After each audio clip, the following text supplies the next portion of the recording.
देखें तो भारत के प्राकृतिक भूगोल को 5 भागों में हमने बांटा। प्राकृतिक संरचना, जैसे कि सबसे पहले अगर हम बात करते हैं भारत का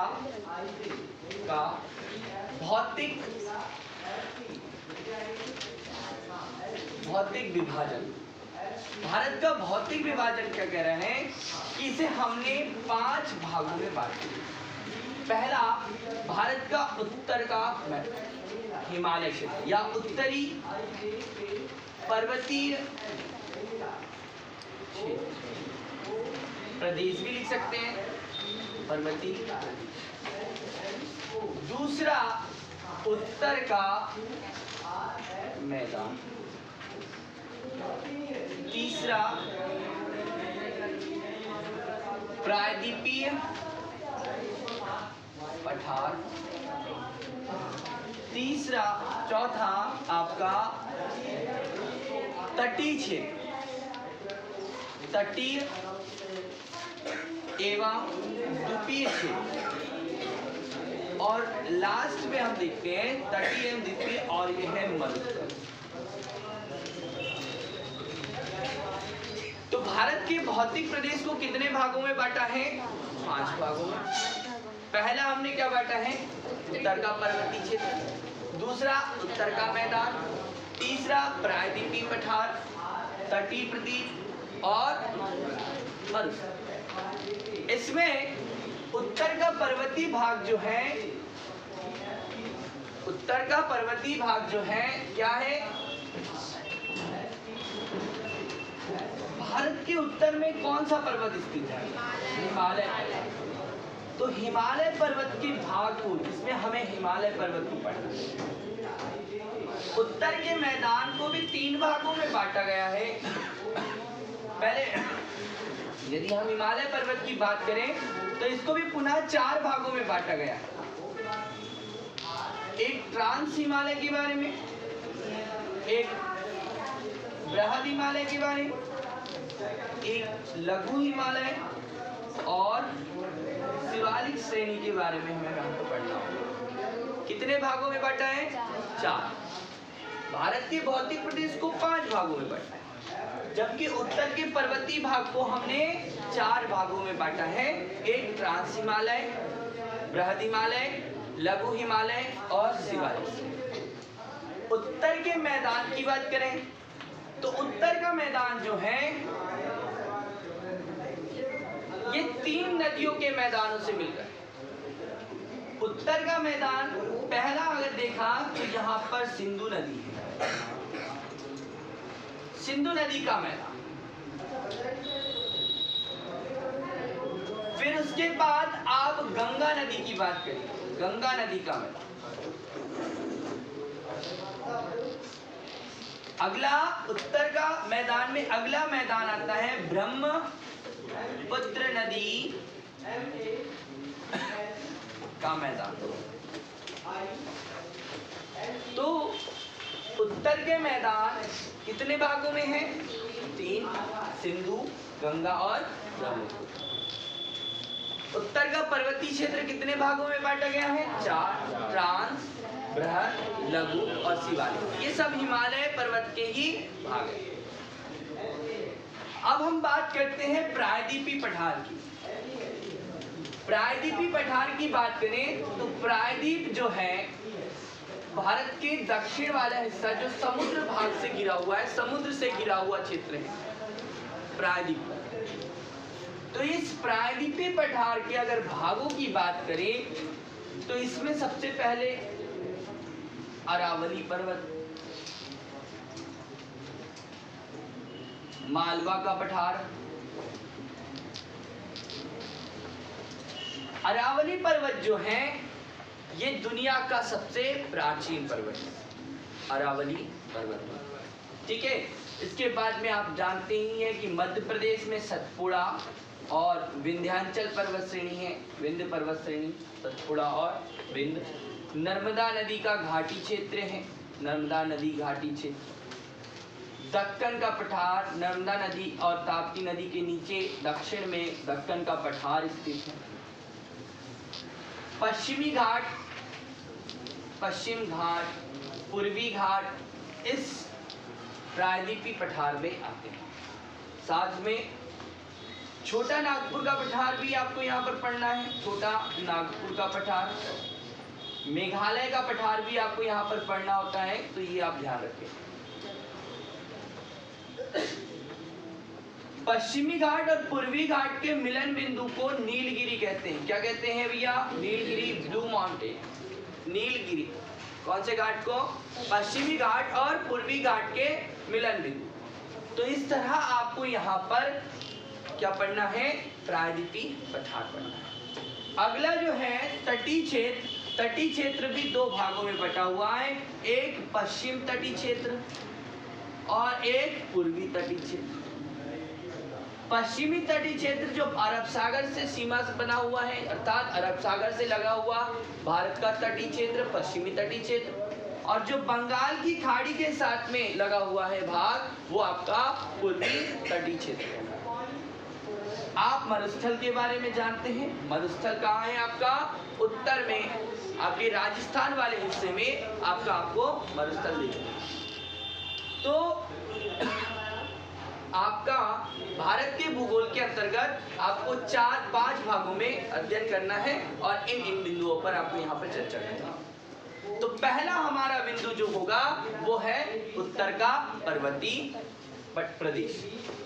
जैसा मैंने आपको बताया कि उत्तर का पर्वतीय प्रदेश जो है वो 4 भागों में बटा हुआ है, तो उसे हम देखते हैं।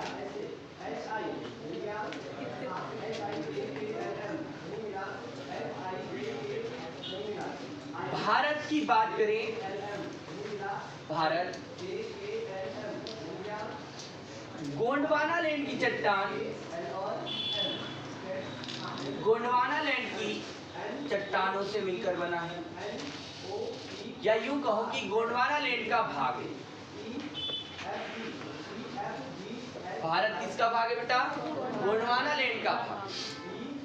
आपके एग्जाम में यह प्रश्न आएगा कि भारत किसका भाग है, तो भारत गोंडवाना लैंड का। अब ये गोंडवाना लैंड क्या है, तो आपको पता होगा, या जो मैं बता देता हूं आपको, कि पृथ्वी पर जब पृथ्वी बनी और पृथ्वी जब ठंडी हुई तो यहाँ पर 2 आकृति यहाँ पर बनी। पृथ्वी की संरचना में एक भाग, जैसे कि हम हिमालय पर्वत पढ़ना है, हमें क्या पढ़ना है? हिमालय पर्वत। और हिमालय पर्वत के भी 4 भाग पढ़ना है। कौन कौन से? ट्रांस, बृहद और लघु शिवालिक। तो यहाँ पर ध्यान से देखें कि जो हिमालय पर्वत है, इसकी उत्पत्ति के बारे में हम पढ़ रहे हैं। इसकी उत्पत्ति के बारे में बहुत सारे सिद्धांत भी हैं, जैसे कि एक आपका एक सिद्धांत जो प्लेट टेक्टोनिक सिद्धांत है, एक महाद्वीपीय विस्थापन का सिद्धांत है, अनेक सिद्धांत हैं। तो हिमालय पर्वत से बनने की कहानी हमें जो पढ़नी है वो इस तरह है कि जब पृथ्वी ठंडी हुई तो पृथ्वी के स्थलीय भाग को, ये स्थलीय भाग है, और पृथ्वी का ये जलीय भाग है,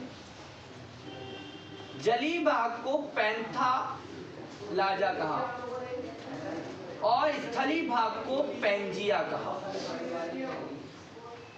पैंथालाजा किसे कहा? जलीय भाग। और स्थलीय भाग को क्या कहा? पैंजिया।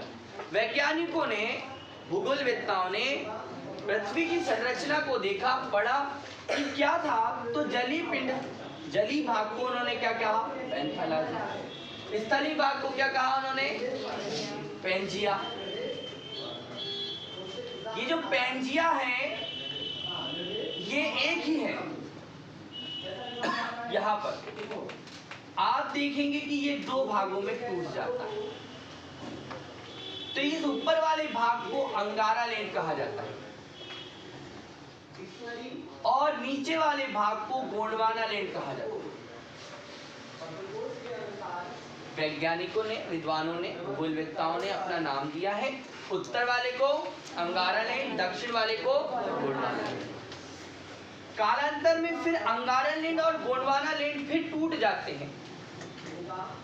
कहते हैं कि अंगारा लैंड और गोंडवाना के बीच तैतीस सागर का निर्माण हुआ।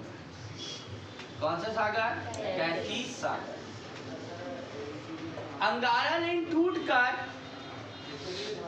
अलग अलग महाद्वीपों का निर्माण करता है। 3 बड़े महाद्वीपों का निर्माण अंगारा लैंड के माध्यम से होते हैं। उन 3 बड़े महाद्वीपों में एक महाद्वीप आपका है उत्तरी अमेरिका, दूसरा महाद्वीप यूरोप और तीसरा महाद्वीप एशिया। अगला महाद्वीप, अगला जो गोंडवाना लैंड है, इससे 4 भाग निकलते हैं। एक दक्षिण अमेरिका,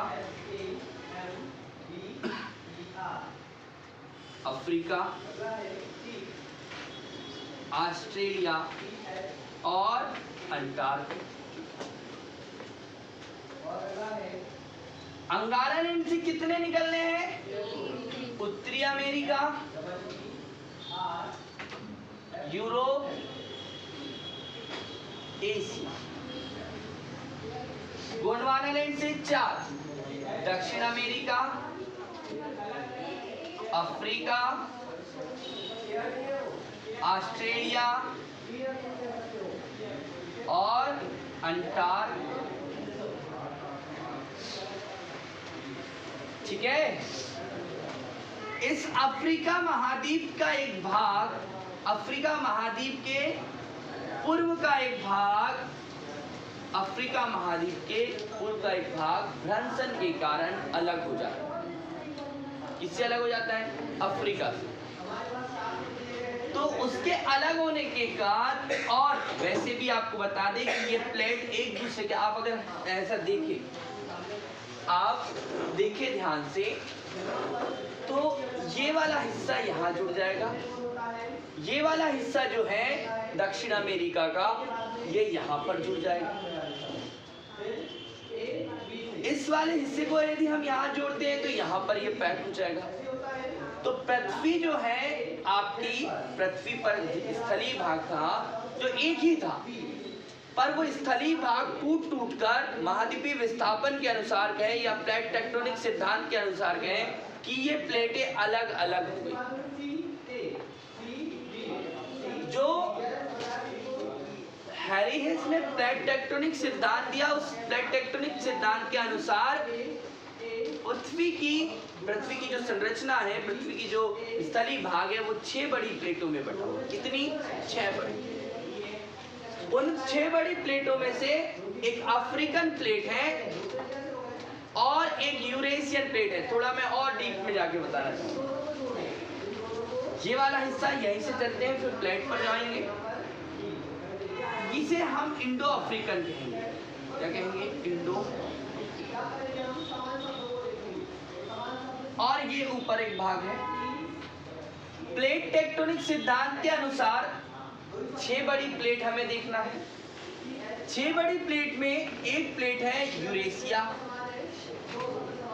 यूरेशिया प्लेट, यूरोपस, एशिया। एक है अमेरिकन प्लेट, जिसको हम कह सकते हैं, जिसको उन्होंने दक्षिण अमेरिका और उत्तरी अमेरिका। एक है अफ्रीकन प्लेट या अफ्रीका वाली। दूसरे 3 हो गई। एक होगी ऑस्ट्रेलियन प्लेट, उसके बाद एक होगी अंटार्कटिका, और एक होती है प्रशांत महासागरीय। कितनी हुई बेटा? प्लेट टेक्टोनिक सिद्धांत के अनुसार पूरी पृथ्वी 6 बड़ी प्लेटों और 20 छोटी छोटी प्लेटों सॉरी 6 बड़ी प्लेटों और 20 छोटी छोटी प्लेटों में बटी। तो उन्हीं में से जो यूरोप प्लस एशिया की प्लेट है उसको हमने कहा यूरेशिया, और जो अफ्रीकन प्लेट से जो हिस्सा टूटा है, अर्थात जो हिस्सा टूटा है उसे प्रायद्वीप का नाम है। ध्यान देना, ये जो टूटा वाला हिस्सा है, जो अलग हुआ वाला हिस्सा है, ये आगे की ओर बढ़ता है और कई सालों बाद जाकर इस वाले हिस्से से, कौन से? इस यूरेशिया की प्लेट से। कौन सी प्लेट बेटा? ये यूरेशिया। ये यूरेशिया, ये अफ्रीकन अफ्रीकन, उत्तरी अमेरिका और दक्षिण अमेरिका की अमेरिकन, अंटार्कटिका आपकी ऑस्ट्रेलियन प्लेट। तो कुल मिलाकर इस तरह से ये प्लेटें, तो ये वाला हिस्सा जो है किससे जाकर टकरा जाता है, यूरेशियाई प्लेट से टकरा जाता है। और इसके बीच में जैसा आप जानते हैं ये कौन सा सागर है, तैतीस सागर। नदियों के माध्यम से इस पर्वतीय, इस पठारी क्षेत्र का स्थलीय भाग से कुछ मलबे समुद्र के स्थल में आकर जम जाते हैं समुद्र में। तो यहाँ पर ये दोनों आपस में पानी लाए, तो ये दोनों आपस में टकराते हैं और ये टकराने के बाद क्या होता है, एक संकट, एक पर्वत का निर्माण होता है। वही पर्वत कौन सा है, हिमालय। ठीक है, तो हिमालय पर्वत कैसा बन रहा है, किन दो प्लेटों के माध्यम से टकराने से बन रहा है, बताओ।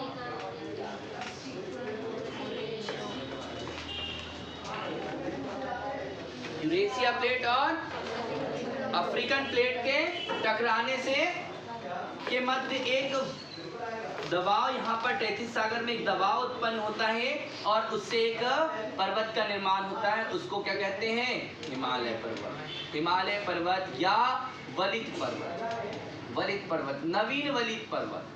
कौन सा, नवीन वलित पर्वत। तो प्रारंभ में पृथ्वी का जो एक भाग है, स्थलीय भाग एक ही है, ये बाद में दो भाग में हुआ, अंगारा लैंड और गोंडवाना लैंड। तो आप देखिए कि अफ्रीका से जो भाग अलग हुआ वही भाग यूरेशिया वाली प्लेट से टकराया और प्रायद्वीपीय भारत का निर्माण हुआ। अर्थात यहाँ उत्तर में क्या बना, हिमालय पर्वत बना।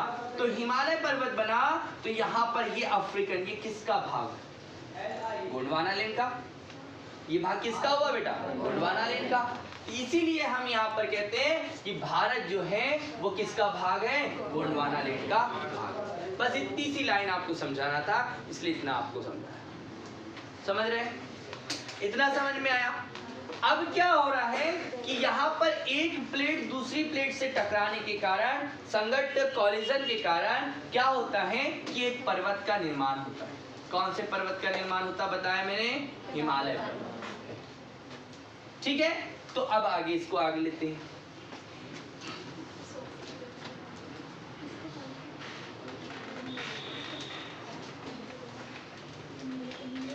ये जो प्लेट बताया है ये यूरेशिया प्लेट है। कौन सी प्लेट है, यूरेशिया।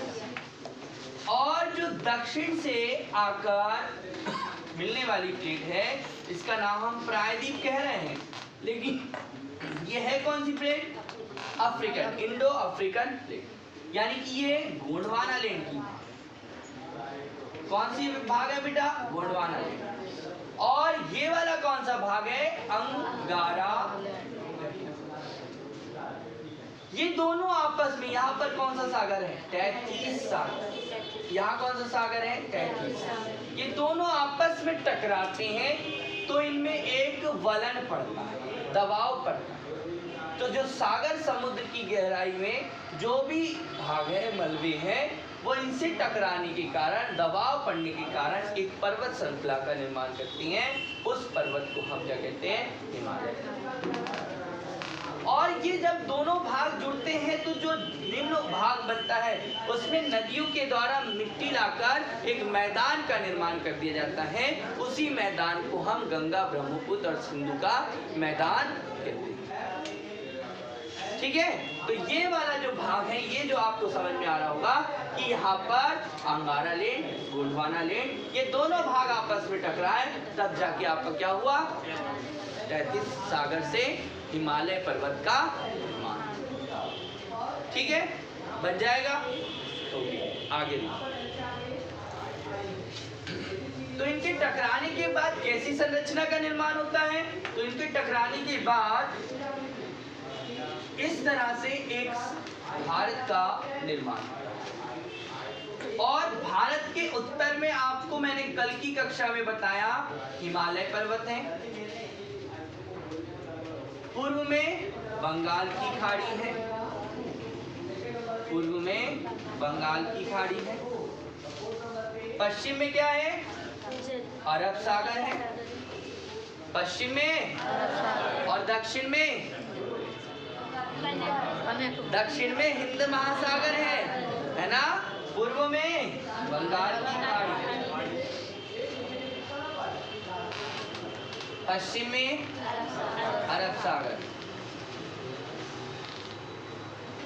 दक्षिण में, ठीक है, याद रखना। अब यहाँ पर जिस पर्वत का निर्माण हुआ है उसे हम कह रहे हैं हिमालय। क्या कह रहे हैं? हिमालय पर्वत को हमने यहाँ पर 4 भागों में बांटा। क्या नाम बताया हमने हिमालय पर्वत के 4 भागों में? क्या? पहला ट्रांस। ट्रांस माने होता है परे, ट्रांस माने परे। जिस भाग का निर्माण हिमालय के निर्माण से भी पहले हुआ है, जिस भाग का निर्माण हिमालय के निर्माण से भी पहले हुआ है वह भाग ट्रांस है। तो जो यूरेशिया प्लेट थी बेटा, जो यूरेशिया प्लेट, जो आपकी गोंडवाना रेंज की प्लेट, तो यहाँ पर कोई तो ऐसा भाग होगा जो इस भाग से टकराया होगा, तो उसी की संरचना जो पहले से है वो है ट्रांस, जिसका निर्माण हिमालय से पहले से, ठीक है, ट्रांस। उसके बाद में क्या बताया था? बृहद, लघु और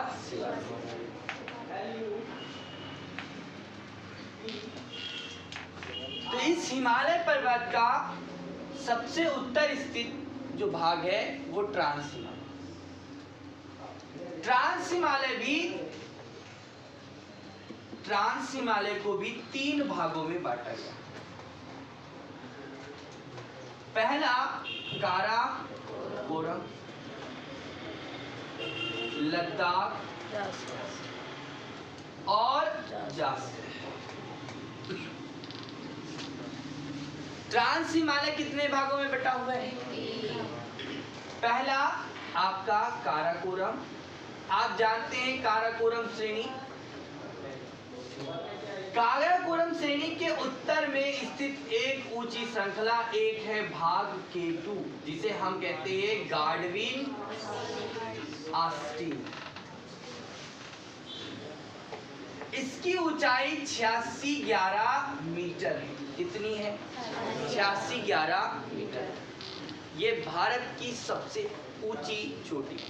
भारत की सबसे ऊंची चोटी कौन सी है? K2 गाडविन Austin. इसे एक और नाम से भी जाना जाता है, गौरी नंदा। किस नाम से? गौरी नंदा। तो K2 8611 मीटर ऊंची, ये भारत की सबसे ऊंची चोटी और ये दुनिया की दूसरी ऊंची चोटी। दुनिया की पहली सबसे ऊंची चोटी कौन सी है? Mount Everest. तो यहाँ पर याद रखना है K2 गाडविन आस्टीन। ये कौन सी श्रेणी है? काराकोरम। यहीं पर काराकोरम दर्रा भी स्थित है। क्या स्थित है? काराकोरम दर्रा। ठीक है, काराकोरम श्रेणी में ही काराकोरम दर्रा है और सियाचिन ग्लेशियर इसी के पास पड़ता है। सियाचिन ग्लेशियर के बारे में जानते हैं? सियाचिन ग्लेशियर क्या है बेटा? दुनिया का, यहाँ से भी प्रश्न पूछा जाता है कि दुनिया का सबसे अधिक ऊंचाई पर स्थित युद्ध स्थल कौन सा है? ये किसके पास है? भारत के पास है। ठीक है, याद रखना है। तो काराकोरम श्रेणी जब तिब्बती भाग में जाती है, मतलब ये इस भारत की सीमा से बाहर की ओर जाती है, तो यहाँ पर इस क्षेत्र जो पर्वत का निर्माण करती है उस पर्वत को क्या कहेंगे? कैलाश पर्वत। कैलाश मानसरोवर की यात्रा में आप लोग जाते हैं, आप लोगों के भाई बंधु जाते हैं, तो कैलाश पर्वत जो है वो यहाँ पर तिब्बत का क्षेत्र है। यहाँ पर आपको पता है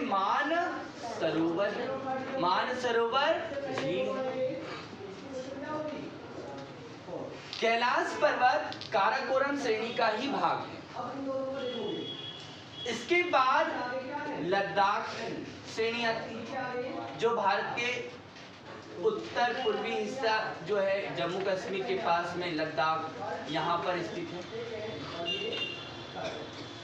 लद्दाख श्रेणी, लद्दाख केंद्र शासित प्रदेश, राजधानी क्या है लेह। और लद्दाख श्रेणी के बाद एक श्रेणी आती है कौन सी, जास्कर। मानसरोवर झील से निकलने वाली सिंधु नदी, कौन सी नदी बेटा, मानसरोवर झील से निकलने वाली सिंधु नदी लद्दाख और जास्कर श्रेणी में बहती हुई जम्मू कश्मीर, लद्दाख जम्मू कश्मीर होते हुए पाकिस्तान को जाती है। कहां से, मानसरोवर झील से एक नदी का उद्गम होता है, उसका नाम क्या है, सिंधु। किन दो पर्वत श्रेणियों के मध्य बहती है, लद्दाख और जास्कर पर्वत श्रेणी के मध्य। ठीक है, याद रखना। और सिंधु की सहायक नदी श्योक नदी है। क्या नाम है, श्योक नदी। ये जो श्योक नदी है ये काराकोरम और लद्दाख श्रेणी के मध्य बहती है, जबकि लद्दाख और जास्कर के मध्य कौन सी बहती है, सिंधु। ये आपको ध्यान रखना है, आपके एग्जाम में ये क्वेश्चंस आएंगे। नहीं आ रहा समझ में, तो ये ध्यान रखना है। ट्रांस हिमालय, हाँ बेटा, श्योक नदी जो है ये सिंधु की सहायक नदी है, जो काराकोरम और लद्दाख श्रेणी के मध्य में बहती है। ये है प्रश्न, ओके।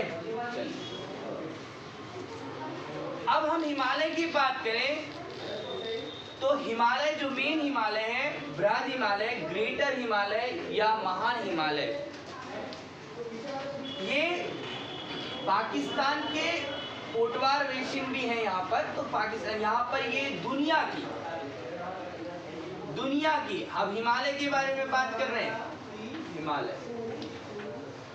हिमालय पर्वतमाला दुनिया की सबसे ऊंची है। सबसे पहले तो क्या है, ये सबसे ऊंची।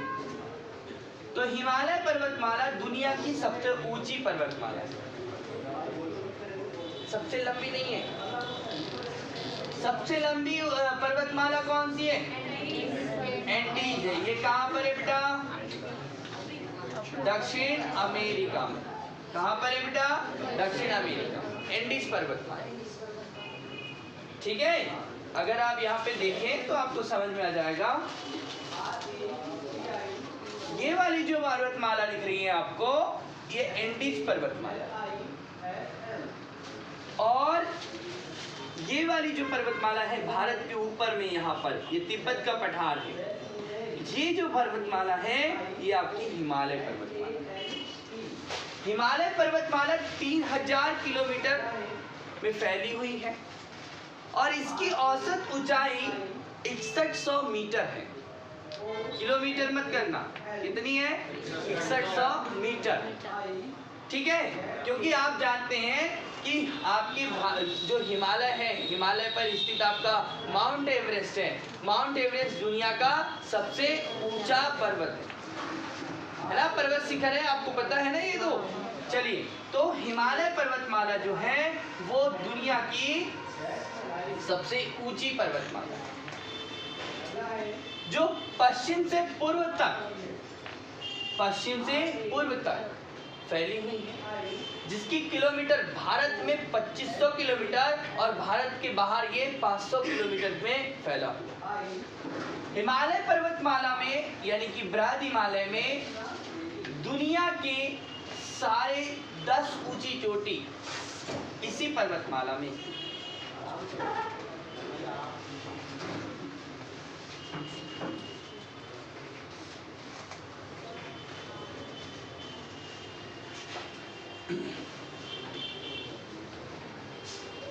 हिमालय पर्वतमाला में ये वाला जो भाग है वो नंदा देवी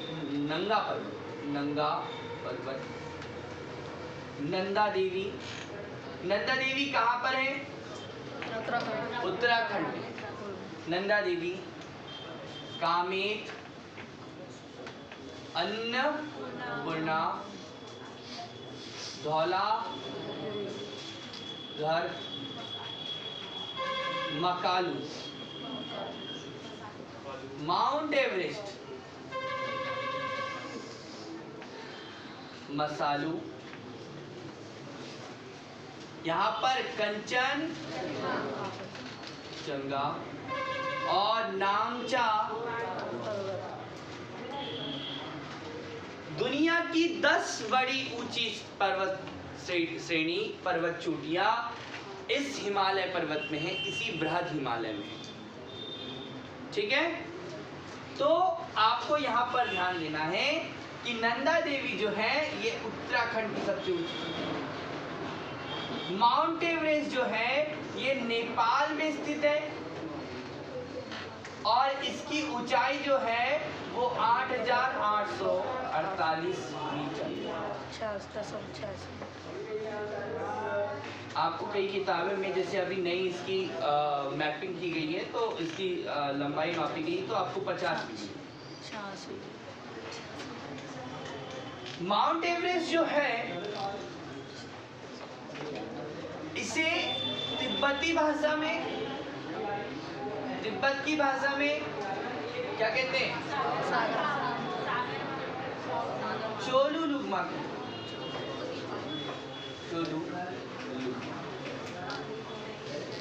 और नेपाली भाषा में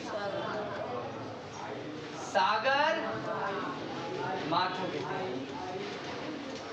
माउंट एवरेस्ट पृथ्वी का तीसरा ध्रुव है। माउंट एवरेस्ट को पार करने वाला पहला व्यक्ति कौन था? शिखर चढ़ने वाला शेरपा और एडमंड हेनरी। कौन था? हेनरी। ठीक है, तो एग्जाम में पूछा जाएगा माउंट एवरेस्ट कहाँ पर स्थित है? ठीक है, ऊंचाई कितनी है? किसका भाग है? बृहद हिमालय। किसका भाग है? अब हम बात करते हैं कंचनजंगा। तो कंचनजंगा क्या? ये भारत की हिमालय में स्थित, प्रश्न ध्यान से सुनना, भारत की हिमालय में स्थित सबसे ऊंची चोटी जो ट्रांस हिमालय, ये हिमालय से परे है, हिमालय के पहले बना हुआ। ठीक है, और ये पीओके वाले हिस्से में है, जबकि कंचनजंगा जो है सिक्किम में स्थित है और भारत में हिमालय में स्थित सबसे ऊंची चोटी कंचनजंगा। किसी बच्चे को कंचनजंगा की ऊंचाई पता है? क्या है? 8598 मीटर। 95, 98 मीटर, क्योंकि 8611 आप यहाँ पर देख रहे हैं गाडविन आइंस्टीन। ठीक है, तो कंचनजंगा और भारत और चीन की सीमा पर स्थित एक पर्वत श्रृंखला, एक पर्वत जिसका नाम क्या है? नामचा। नामचा पर्वत जो है ये इसके बाद में हिमालय पर्वत जो है आपके म्यांमार में जाता है। मैंने आपको कल बताया था कि भारत की जो सीमा है वो कुछ इस तरह। इस पर्वत को क्या नाम दे रहे हैं? अराकान योमा पर्वत। कौन सा पर्वत बेटा? और ये क्या है? कहाँ है? म्यांमार। कहाँ पर स्थित है? म्यांमार में। हाँ जी, पूछिए। सर, ये अंडमान निकोबार द्वीप समूह है, हाँ। ये किस पर्वत श्रृंखला में आते हैं? मतलब वो जो कौन सी पर्वत? अराकान योमा पर्वत श्रृंखला जब हिमालय, जब समुद्री क्षेत्र में चली जाती हैं तो यहाँ पर समुद्र में द्वीपों का निर्माण होता है। और द्वीप वह होते हैं जो किसी पर्वत श्रृंखला के का जो जली भाग से डूब जाती हैं, कोई पर्वत, कोई पठार। ठीक है, तो उसका निकला हुआ हिस्सा क्या कहलाता है? द्वीप कहलाता है। तो जो अंडमान निकोबार द्वीप समूह है, अंडमान और निकोबार द्वीप समूह, ये आपके हिमालय पर्वत श्रृंखला के ही भाग हैं। किसके भाग है? हिमालय। ये यहाँ से चले आ रहे हैं इस तरह से, ये हिमालय पर्वत श्रृंखला के ही भाग हैं। आप अगर ध्यान से देखें तो आप देखेंगे कि यहाँ से ये श्रेणी निकल के आ रही है इस तरह से, और ये आगे बढ़ती है, तो ये इसी का भाग यहाँ पर अंडमान निकोबार द्वीप समूह। ठीक है, तो अंडमान निकोबार द्वीप समूह भारत का सबसे बड़ा द्वीप समूह है और कहाँ पर स्थित है? बंगाल की खाड़ी। ठीक है, पूछा जाता है आपको, ये इसका ध्यान देना। इसके बाद में नेक्स्ट जो हमारी श्रेणी है वो है लघु हिमालय।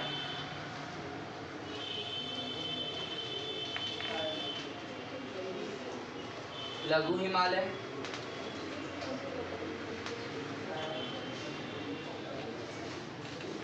इसी के समानांतर है। किसके समानांतर बेटा? बृहद हिमालय के समानांतर लघु हिमालय। नीचे, इसके नीचे जो है वो लघु हिमालय है, और इसमें लघु हिमालय में आने वाली पर्वत श्रेणियों के नाम अगर हम देखें, जो श्रेणी है महाभारत, महाभारत, नाग टिप्पा, डिब्बा है या टिप्पा? नाग टिप्पा, डिब्बा, नाग डिब्बा, धौला धर, धौला धर। तो यहाँ पर ये धौलागिरी होगी, धौलागिरी, महाभारत, नाग टिप्पा, धौलागिरी। घाटियों के बारे में बात करें तो घाटियों में लाहौल स्पीति घाटी, स्पीति घाटी, कश्मीर घाटी, कुल्लू घाटी। तो कुछ घाटियां इस लघु हिमालय की श्रेणी में आती हैं। लघु हिमालय के बाद एक अगली श्रेणी जो आती है वो आपकी शिवालिक पर्वत है। आप लोगों ने पीर पंजाल नाम सुना होगा, पीर पंजाल, पीर पंजाल इसी में आता है। पीर पंजाल दर्रा आप लोगों ने सुना होगा, बनिहाल, गुरजीत, इसके बाद जो टॉपिक आते हैं वही दर्रे से आते हैं। तो पीर पंजाल श्रेणी जो हिमालय का सबसे नवीनतम भाग है, सबसे पहला भाग है, बाद में बना हुआ भाग है, तो वो क्या है? आपकी शिवालिक श्रेणी। वो क्या है? आपका शिवालिक श्रेणी। ये तीनों श्रेणियां नेपाल के पास जाकर आपस में मिल जाती हैं, क्योंकि आपका हिमालय पर्वत पश्चिम में अधिक चौड़ा और पूर्व में सकरा। तो हिमालय पर्वत की पूर्व और पश्चिम में ऊंचाई कम है, जबकि हिमालय पर्वत की पूर्व में ऊंचाई ज्यादा है। यहाँ पर चौड़ाई ज्यादा है, यहाँ पर ऊंचाई ज्यादा है। ठीक है, तो ये भी आपको ध्यान रखना कि जो हिमालय पर्वत है पश्चिम की अपेक्षा पूर्व में सकरा और ऊंचा। हिमालय पर्वत की बृहद हिमालय, लघु हिमालय, शिवालिक श्रेणी आपके भूटान, अरुणाचल प्रदेश, असम वाले क्षेत्र में एक ही हो जाती है, आपस में मिल जाती है। आपके लिए फोन है सर? फोन है, फोन घर से? हाँ, दे दो, कोई बात नहीं। ठीक है, तो बेटा यहाँ तक के समझो इसको। डाफला, मिकीर, अबोर और मिश्र, ये जो है आपके अरुणाचल प्रदेश में जाने वाली ये तीनों श्रृंखलाओं का एक छोटी पर्वत श्रृंखला है। यहाँ पे चोटियाँ, ठीक है। अब इसके बाद हम कल देख लेंगे इसको, चलेगा? चलेगा सर।